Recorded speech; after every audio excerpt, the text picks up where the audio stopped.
Me nüüd istume siia maha, jah? Nüüd istume siia diivanile ja ma kutsuks Rauli ja Kalle ka. Teid julgustaks endiselt Slido kaudu küsimusi küsima. Aga ma alustaks hoopis sellise küsimusega, et ilmselge kasu sellisest ühisrahastusest ja suurest projektist on see raha, aga mis kasu see või kas ja mis kasu see veel toob organisatsioonile või projektile peale rahalise? Kas on midagi? See toob Jumala ühtse tiimi. See raha ei ole üldse oluline tegelikult. Selles mõttes, et asja point on kaasata inimesi, jagada unistusi, mõelda ühiselt,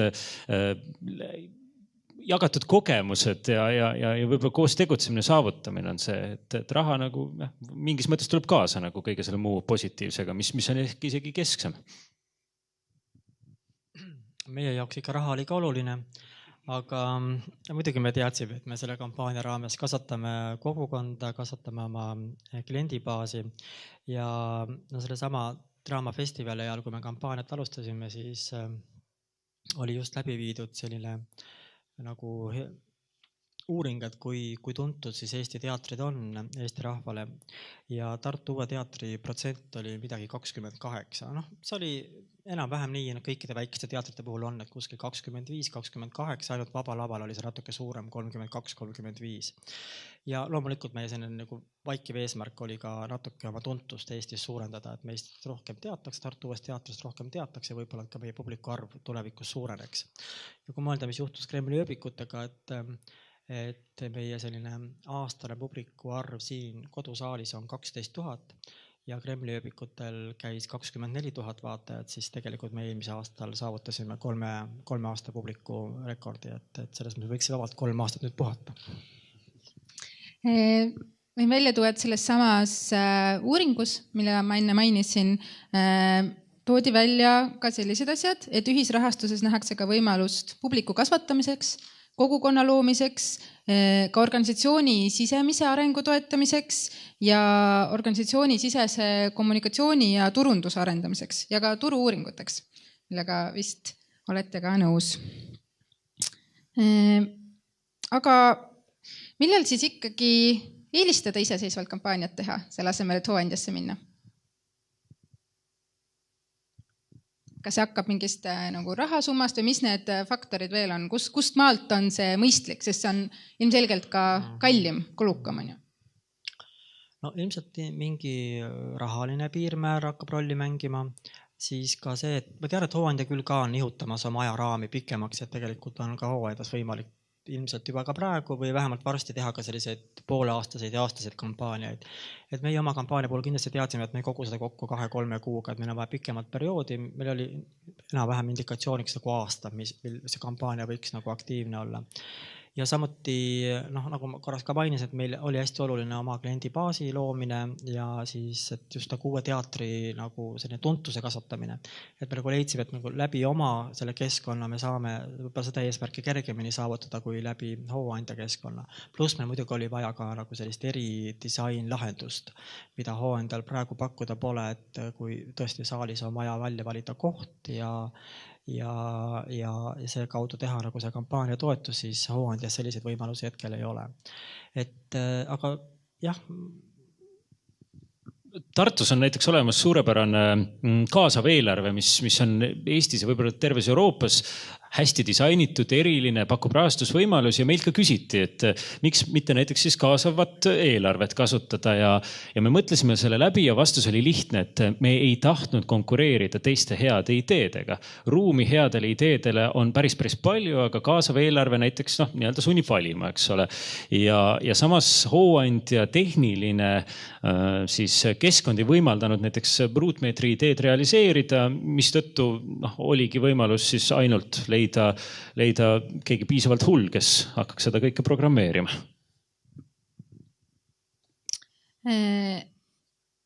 Teil oli selline küsimus siia, et Jaanile võib-olla siis kõige rohkem, et kuidas, et kui keegi tahaks sellise suure projekti ette võtta, siis tuli küsimus selline, et raha taotledes meil ju raha pole. Kuidas New Way kinni maksta, see teenus? Et kui suur risk see on alguses? Ma nüüd ei oska öelda, kui suur risk see on, sellepärast et oma rahakotti teab igaüks ise. Aga pärast Sepa jalgpallikeskuse õnnestunud kampaaniat kuni tänase päevani on 33 erinevat staadionit soovitud ehitada Eestis samamoodi. Miks?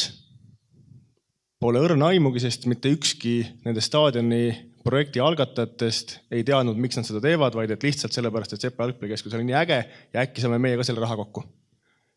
See on see sama nii-öelda see probleemi koht, millest ma enne nagu rääkisin, palju see maksab. See nüüd sõltub, kui äge see projekt nagu tervikuna on. On olnud projekte, kus me ei küsi mitte midagi, on olnud projekte, kus me küsime natukene.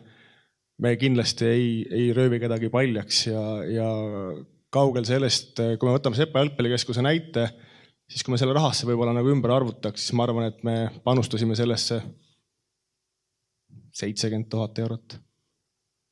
Aga selle tulemusel saime enda maja sees ilgelt lahedad erinevad tarkvaraarendused ära tehtud, mille tulemusel on sündinud erinevad ägedad tooted. Et see tegelikult kõik sõltub ja ma ei oska, mul on tihti öeldud, et võib-olla kui mul ei oleks meeskonnas sellised inimesi, kes raha loevad, siis suure tõenäosusega oleks me ammu pankrotis juba. Sest nende ägedate asjade leidmine ongi see, mis on olnud kõik need 11 aastat mu selline suur eesmärk ja suur visioon ja mida laiemalt need projektid tähelepanu saavad, seda parem on. Nagu ma ütlesin, et taustal olla on jube hea.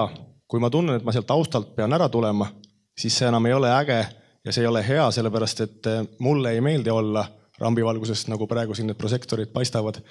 Ja kui ma saan olla taustal, siis suure tõenäosusega me aitame päris palju, aga kohe, kui me sealt taustalt peame tulema ettepoole seda projekti vedama, sellisel juhul saab see koostöö hästi kiiresti läbi, sellepärast et see ei ole meie töö ega meie roll. Sest idee lugu on kellegi teise oma, mitte meie oma, me aitame seda mõtestada, listustada, ellu viia, tehniliselt teostada. Sa ütlesid, et sinuga on hästi palju teisi staadioneid ka ühendust võtnud, et sellest võib-olla lähtudes selline küsimus, et kui tähtis on olla esimene, et kes oma ideed kampaania abil rahastama hakkab, et mitu teatrimaja inimesed Tartus veel välja osta aitaksid? Ma arvan, et siin ei ole küsimus selles, et kes on esimene või kes ei ole esimene. Iga inimese peas on oma visioon ja täpselt nii, nagu mina ütlen, et mul disaini agentuuri omanikuna ei ole mitte ühtegi konkurenti, sellepärast et seda visiooni, mida mina Newway'ga juhin või vean, ei ole mitte kellelgi teisel. Ja öelda, et meil on kuskil mõned konkurendid või et Sepa jalgpallikeskusel on mõni konkurent, siis see on ääretult vale, sellepärast et vastasel juhul sa ei tee enda asja, vaid sa tahad lihtsalt kopeerida mõnda ideed ja lihtsalt sa pigem oled pimestatud sellest kampaania edust, kui et sellest soovist, mis sa teha tahad. Et kui sellised suured kampaaniad on praegu ikkagi pigem erandlikud, et kas see võib olla mingi suund, kuhu poole üldiselt nagu liigutakse kultuuripoliitikas ja rahastuses, et need saavad selliseks tavalisemaks või selliste asjade õnnestumiseks nad peavadki olema ikkagi hästi üksikud ja erilised? Minu meelest see on hästi huvitav. Ma arvan, et Raul oskab sellele vastata, kuidas asjad päriselt on. Mina oskan arvata ainult, et mulle tundub, et me ei tea, hästi raske on teada, et mis on see järgmine asi, mis on järgmine ühisrahastusmudel või skeem või keskkond või midagi sellist, et tulevikku proovitakse nagu ette aimata ja me täpselt ei tea, mis see on, aga mina usun hästi palju sellesse, et me saame omandada mingisuguseid oskusi, sealhulgas ka paindlikkust, kindlasti ettevõtlikkust, mis aitavad meil ära kasutada siis uusi tehnoloogiaid, sest see, millest me täna siin räägime, on tehnoloogia. Esiteks meil on e-pangandus, mis võimaldab juba aastaid enne hooandjat raha üle kanda turvaliselt. Me kõik usaldame üldiselt e-pangandust, seda, et me logime sisse ja kuskil on mingi virtuaalne raha. See saab olla aluse eeldus Kickstarteriks või hooandjaks või Stardipaik on veel üks ühisrahastuskeskkond Eestis. Ja edasi tulevad juba siis, no ütleme siis veebikeskkonnad, kus sa saad midagi klikkida, valida, sa saad hästi kiiresti toota videot odavate kuludega, et kõik need tehnoloogilised arengud viivad selleni, et me praegu saame kultuuri rahastada nende uute meetoditega, aga võib-olla varsti on virtuaalreaalsus ühisrahastuskeskkond. Ma ei tea, kuidas see välja näeb, aga Paul on üsna selline futurist, et võib-olla Paul oskab öelda, et mis see tulevikutehnoloogia on, et me saame omandada oskuseid, olla nutikad ja rakendada siis neid uusi tehnoloogilisi võimalusi. Et see on nüüd ulmejutt. Raul oskab rääkida võib-olla natuke täpsemalt. No tegelikult eelmises paneelis ka korraks oli juttu, et kui tihti on nagu võimalik või tahe ühes organisatsioonis neid ühisrahastuskampaaniaid läbi viia. Et kindlasti ühisrahastuskampaania on täna sellise kultuuripoliitikas nagu oluline osa, kui me räägime eelarvestamises, aga ta kindlasti ei asenda seda, ei hakka mitte kunagi ilmselt asendama.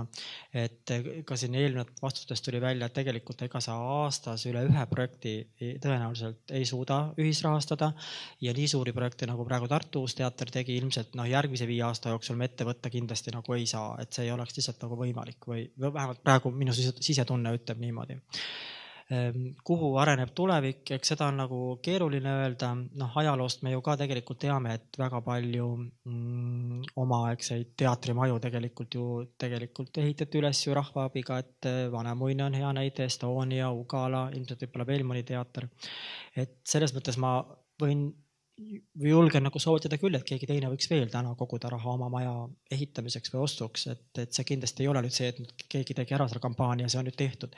Et isegi võib-olla vastupidi, et kui on üks edukas projekt ees olnud, siis tegelikult tekib ka nagu usaldus järgmistele toetust anda, et kui me vaatame, mis tegelikult Tartus toimus Küüni tänaval 8 aastat tagasi, siis tegelikult poed ju sulgesid ennast ja kui ühel hetkel tekkis ma ei tea, selline idee, et seal võiks olla restoranide tänav või see võiks olla nagu rohkem kui üks toitlustuskoht, siis tegelikult ma tean, et väga palju oli vastaseid, kes ütlesid, et ei, see pole võimalik, et ühel tänaval saab ellu jääda ainult üks toidukoht. Täna me näeme, et tegelikult üks toidukoht tõi sinna järgmise, teise, 3., 4.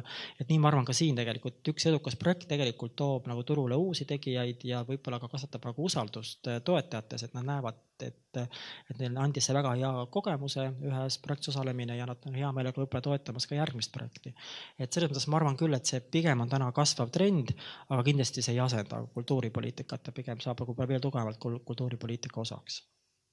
Kas nii suurte selliste ambitsioonikate projektide puhul on olemas ka mingi plaan B või mis oleks saanud, kui te ei oleks raha kokku saanud selle ajaga?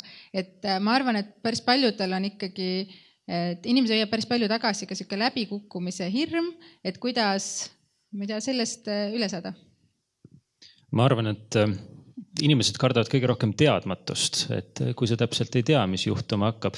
Kui sa planeerid, siis sa juba tead natukene täpsemalt, mis võib juhtuda tõenäoliselt.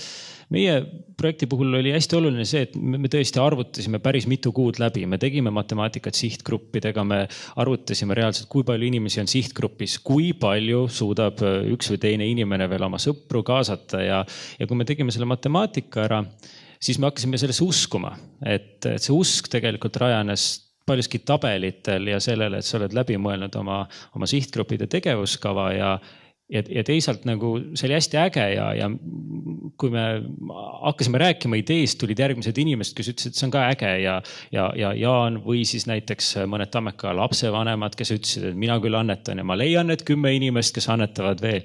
Ja sellest kasvabki usk, et arvutustest saavad nagu emotsioonid tõuke ja siis tuleb see usk ja kui meie alustasime oma kampaaniaga, me olime täiesti veendunud, et me tahtsime aasta lõpuks ehk siis umbes 60 päevaga ühele poole saada aga me olime valmis, et me peame ka aprillini võitlema ehk siis pool aastat, aga me olime täiesti kindlad tänu usule ja jagatud emotsioonile ja arvutustele, et see juhtub. Nii et ma ei tea, ei olnud siis plaani B vist. Ma olen nõus, et usk peab olema iseendas tõesti ja nagu ma ka enne ütlesin, et tõesti meil oli väga palju kõhkluse momente tiimis ja oli hetki, kus meil nagu oli tunne, et me ei julge seda kõike ette võtta. Aga kuidagi ikkagi selle idee kasvamisel selle tiimi sees, kus tegelikult nagu väga eriilmeliselt ja eri suural inimesed mõtlesid ja panustasid sellesse ideesse. Ikkagi see usk tegelikult kogu aeg nagu suurenes ja kuidagi tagantjärgi täna ma praegu tunnen küll, et ma ei julgeks seda ette võtta, et tegelikult oli see risk ikka nii suur, et kui täna Kremli ööbikutel ei oleks möödud poolt isegi nendest piletimahust, mis me maha müüsime, siis võib-olla ei olekski täna olnud teatril 11. hooaega.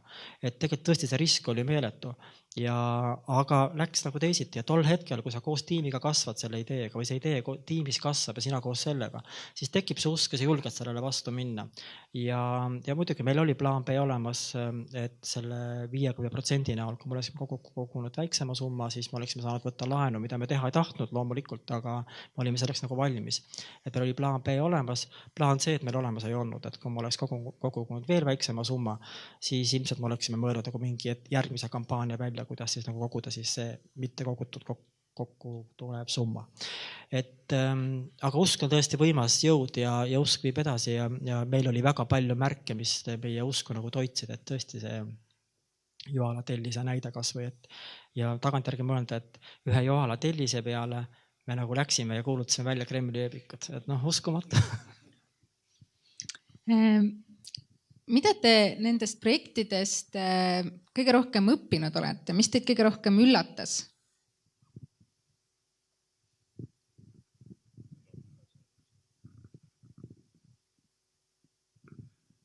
Ma saan võib-olla tuua paralleeli nende projektide vahel, mis istuvad praegu siin või siis veel need 16 projekti, kellega me oleme kaasa läinud. Mind üllatab see, et Eestis on jätkuvalt veel hulle inimesi, kes teevad midagi, millesse peale nende enda vaata, et mitte keegi algushetkel ei usu. Ja mulle väga meeldib, et need inimesed on jõudnud võib-olla siis minu laua taha, et ma olen saanud ära küsida need põhimõttelised küsimused, mis panevad vundamendi sellele, et kas minul isiklikult miski nagu süttib sees, et selle mõtte või ideega kaasa minna. Ja ütleme, et õnneks neid, kelle ideede juurest on see sütitamine tund, siis täpselt nii, nagu ma ütlesin Kallele, et ma ütlen, et kuu ajaga maha, eks see kindlasti andis mingisuguse sellise usu, aga tol hetkel oli põhimõtteline otsus valmis, et ega me teeme selle niikuinii ära, et vahet ei ole nendega, et kas nad müüvad selle kuu ajaga maha või ei müü kuu ajaga maha, aga fakt on see, et tehniliselt oli see lihtsalt nagu nii vinge asi, et me põhimõtteliselt tegime suure kinosaali, kus oli 7208 kohta, need kõik laivis liikusid. Et ei on nii, et lihtsalt vajutad peale ja siis vaatad, kuidas saab, vaid kõik teised nägid ka, et see on broneeritud. Et selles mõttes sellest on saanud mingisugune siuke, aga mind üllatab tegelikult see, et ma väga ootan neid inimesi või väga imetlen neid inimesi, kes on heas mõttes peast soojad. Ja need tõmbavad endaga kaasa, et ma toon lihtsalt võib-olla nagu näite, et me enda maja kontekstis ka, et kui ma ütlesin, et 3 aastat tagasi me tegime sellise raske otsuse, et kas me nüüd paneme kinni selle värgi või ei pane, sellepärast, et see asi ei olnud üldse see, milleks see kunagi tehtud sai, siis just nimelt tuletades meelde neid selliseid iseendale seatud eesmärke, tegelikult seda sama visiooni, teha asjad lihtsaks, selgeks, mugavaks ja meeldivaks. Me tegelikult oleme edasi ratsutanud ja tahame või taha, aga väga suure hulga Eesti agentuuride seast tuli Emori uuring välja ja eelmise aasta Eesti kõige mainekam agentuur on Newway. Vot. Ma arvan, et 2 asja üllatas, et esiteks see, et sa ei kujuta ettegi, kus võib olla inimesi, kes aitavad sind, keda sa ei tunnegi, näiteks Tallinna külje alt Peetri külast üks ettevõtja, kellel ei olnud absoluutselt mitte mingisugust seost Tartu jalgpalliga, toetas tohutult palju, agiteeris ise toetama kohapeal inimesi. Ja see, kui sa suudad läbi nagu aegruumi tekitada mingisuguse sideme, mingi jagatud väärtuse inimesega, keda sa varem ei ole tundnud ja kellega teil võib-olla ei olegi väga palju muud ühist. See on hästi äge tunne ja see üllatab ja samamoodi see näide siis tollest vanahärrast, kes tuli bussiga Tallinnast naise teadmata ja rahanäpus. Ja see headus, inimeste headus on üllatav ja mingis mõttes teisalt ka üllatab ühe projekti nii-öelda tähtsus, et ma arvan, et jalgpallis ja spordis ja üldse Tartu spordiklubides ja kultuuris tehakse väga palju häid asju pidevalt, aga inimesed mäletavad suuremaid asju, et ka Tammeka puhul ma olen mõelnud, et mitte enam klubis töötades ja tegutsedes, aga võib-olla laiemalt jalgpallikogukondadega tegeledes, et kui palju on väikseid asju, millest ei räägita ja sa natukene ebaaus, et räägitakse suurematest õnnestumistest, aga teinekord tahaks, et ka see väike õnnestumine, kus keegi küpsetab pirukaid mõnele klubi üritusele ja võib-olla mitu korda, et sellised asjad ei saa nii palju tähelepanu kui võiks, nii et sellise suure projekti edu jõud on suur. Tahame me seda või ei taha? No meil kõige suuremaks üllatuseks oli see Kremli ööbikute edu, millest ma juba ka rääkisin, et see siin isegi tagantjärgi on see ikkagi väga üllatav, kuigi selle lavastuse juures oli väga palju eeldusi, et ta kujuneks edukaks lavastuseks. Oli seal tegelikult ka sama palju võimalusi, et see kukub läbi. Ja loomulikult see nagu üllatas kõige rohkem.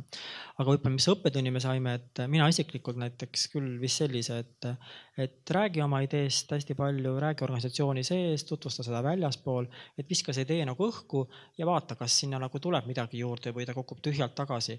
Et ikkagi meie kampaania väga palju muutus selle aasta jooksul, mil me seda planeerisime. Ja see, et ta ka kampaania ajal tegelikult väga palju asju tegelikult muutusid, me lasime nagu sellel kõigel nagu voolata ja läksime sellega kaasa ja aitasime kuskilt siis nagu tõugata või nagu rajale tagasi. Aga et nagu see on hästi avatud olekuga me seda ikkagi läbi viisime ja tõesti, et lase ideel kasvada, et ära hoia seda endale ja vaid tutvusta seda ja vaata, kas see saab nagu vastureaktsioone ja milliseid ja siis võtta ka neid siis tegelikult ka kuulda, et kui need tunduvad sulle asjakohased. Raulile on üks küsimus tulnud, et kas näiteks toole müües olete mõnest võimalikust partnerlusest ära öelnud eetilistel või moraalsetel põhjustel? Me tegelikult enne seda, kui me selle kampaaniasse nagu läksime ja üldse kogu seda sponsorstrateegias, me oleme loomulikult arutanud, et kas me nagu võtaksime vastu kõikide organisatsioonide raha ja kindlasti me oleme nagu enda jaoks nagu mingi nagu piiri võib-olla nagu seadnud.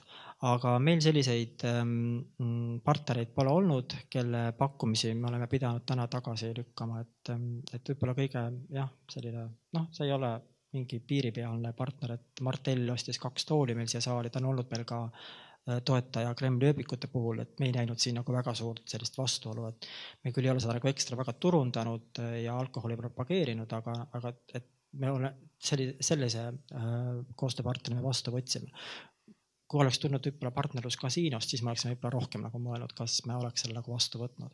Aga Martell ja võib-olla teatri puhvet, need käivad kokku ja siin me kuidagi nagu ei näinud seda vastuolu. Aga me olime valmis selleks, et mõne partneri võib-olla oleks pidanud ka tagasi lükkama. Üks selline praktilisem küsimus, et kuidas teha kampaaniat nii, et see ei muutuks inimestele spämmiks? Spämmiks ei muutu see spämmiks muutub ta sel hetkel, kui sa räägid seda lugu mina keskselt. Sel hetkel on see spämm, sest et inimesi ei huvita see. Inimesi huvitab see, kui see lähtub nendest, kes seda loevad. Ehk siis küsimus on selles, kas see vastab ära küsimusele, miks sa seda teed, ehk siis see on põnev osa. Ja sellest tekib lugu ja lugudest tekib järgmine lugu ja see nii-öelda see lumepall läheb veerema. Kui see on lugu, siis see ei ole spämm. Kui see on minakeskne nii-öelda eneseupitamine, siis on see spämm. Hästi lihtne. Ja kas teie poole on juba pöördunud ka mõned teised organisatsioonid või inimesed, kes selliste projektide peale mõtlevad, et kui palju seemneid on hakanud nendest projektidest juba Tartus idanema, kas teie 3 on ühendust võetud uute ideedega, mis varsti meieni jõuavad? No Jaan sai 33 staadioni kõned ja meilid. Kui nõu küsitakse, jagate?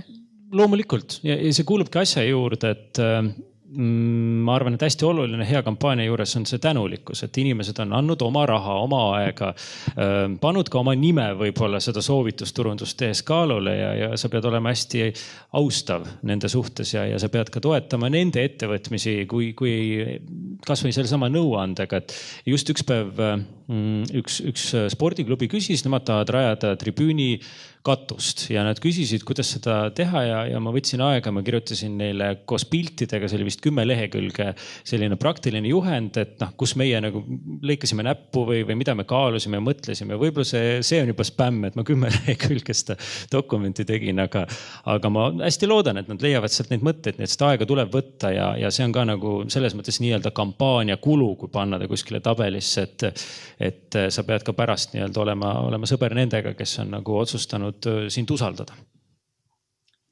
No, meie julgesime oma kampaaniasse minna ainult tänu sellele, et ilmselt osalt tänu sellele, et Sepa staadioni edulugu oli ees olemas.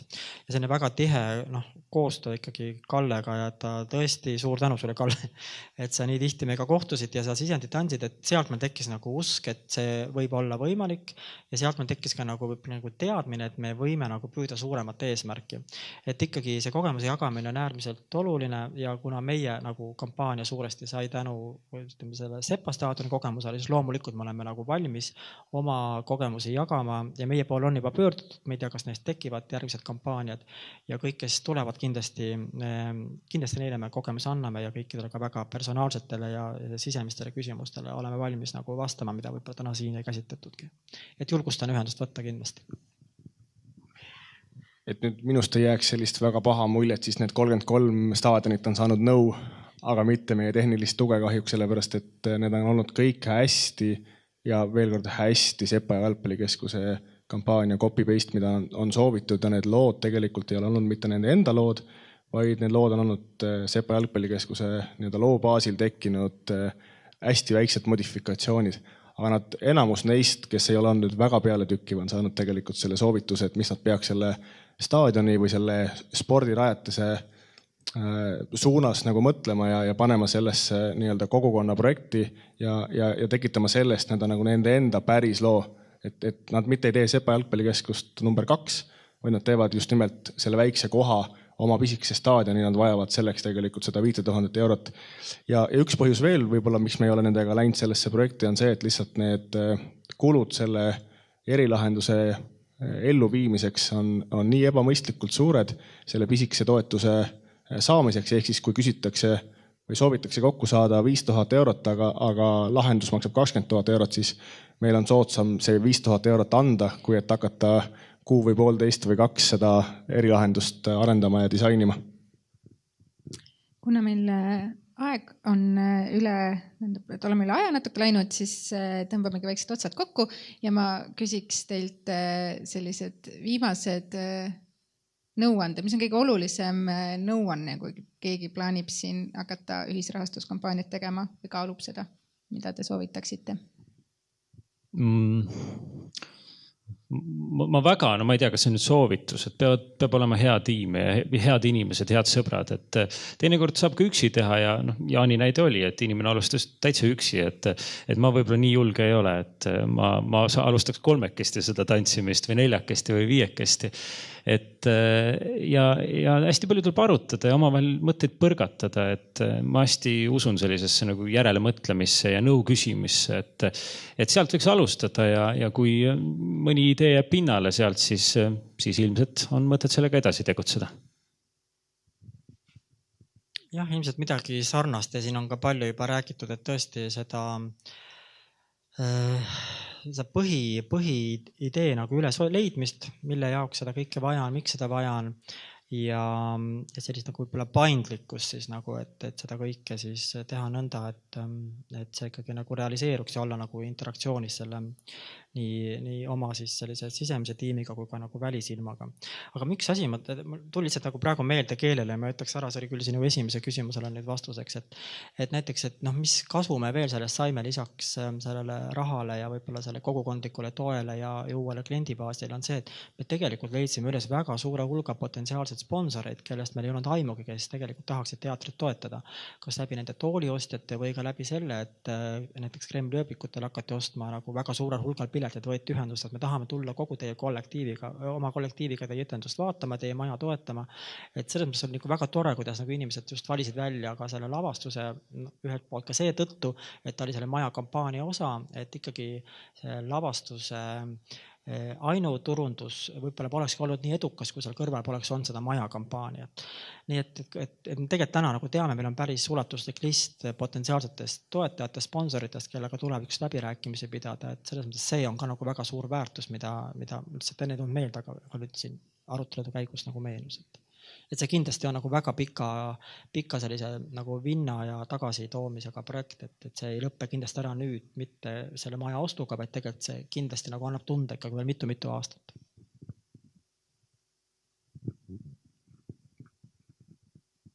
Mina ei tea, miks Kalle ja Kaarel sellega tegelema hakkasid tol hetkel, kui nad sellega tegelema hakkasid. Aga ma mõtlen nende nagu tagantjärele kõikide nende projektide peale, kus meil on olnud tegelikult au ja väga äge võimalus kaasas olla, siis see oli küsimus, mis ma soovitan neile, eks. Elage üle see esimene üliraske hetk sel hetkel, kui inimesed ütlevad teile, et see pole võimalik. Sest tegelikult on see võimalik. Ja neid väga ägedaid edulugusid on palju ja see, kas see on võimalik või ei ole võimalik, ei sõltu mitte kellestki teisest kui ainult sinust endast. Väga ilus lõpp. Suur aitäh teile. Teie ärge kuskile minge, kohe siin meie selja taga, see ekraan tõuseb üles, siin taga on kaetud laud ja saate mõtteid vahetada, keha kinnitada ja nõu küsida, arutada. Nii et ja suur aitäh kõigile tulemast ja kaasa mõtlemast. Kohtume ja homme hommikul tuleb tagasiside meil. See on lühike ja selline ei võta palju aega, nii et kindlasti oleks meil hea teada, kuidas teile tänane üritus meeldis ja mida te tulevikus ootate. Ja loodetavasti kohtume juba järgmistel Kultuurikompassi üritustel. Aitäh!